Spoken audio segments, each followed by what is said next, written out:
سے پہلے نظر ڈالتے ہیں اب تک کی بلٹ۔ سالانہ جشن بہاراں خوشاب کی 3 روزہ تقریبات کے موقع پر ڈسٹرکٹ انڈسٹریل ہوم خوشاب کا سٹال وزٹرز کی خصوصی توجہ کا محور و مرکز بنا رہا۔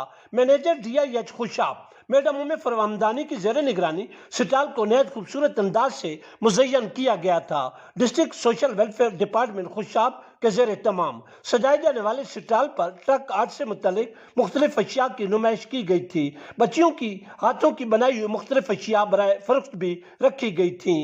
شائقین میلہ نے مختلف اشیاء کو بہت پسند کیا۔ ان اشیاء کے ساتھ تصاویر بنائیں اور متعدد افراد نے ہینڈ میڈ اشیاء خریدی بھی۔ بچے اور دیگر فیملی ممبران اشیاء سے خوب محظوظ ہوئے۔ مینیجر ادارہ اعضا میڈم ام فروامدانی کے مطابق کمشنر سرگودا ڈویژن اے ڈی سی جی اے ڈی سی آر خوشاب اور ان کی فیملی نے سٹال کو بہت پسند کیا اور ادارے کی پوری ٹیم کی کاوشوں کو سراہا۔ جشن بہاران خوشاب کے موقع پر سوشل ویلفیئر افیسر میڈم ہما عزیز راجہ اور میڈم سمینہ راجہ کی زیر نگرانی بھی مختلف سٹالز لگائے گئے تھے جنہیں وزٹرز نے بہت پسند کیا اور ڈپٹی ڈائریکٹر خوشاب ملک امتیاز احمد مانگٹ کی زیر قیادت سوشل ویلفیئر افیسرز اور دیگر سماجی تنظیموں کی کارکردگی کو سراہا بھی گیا۔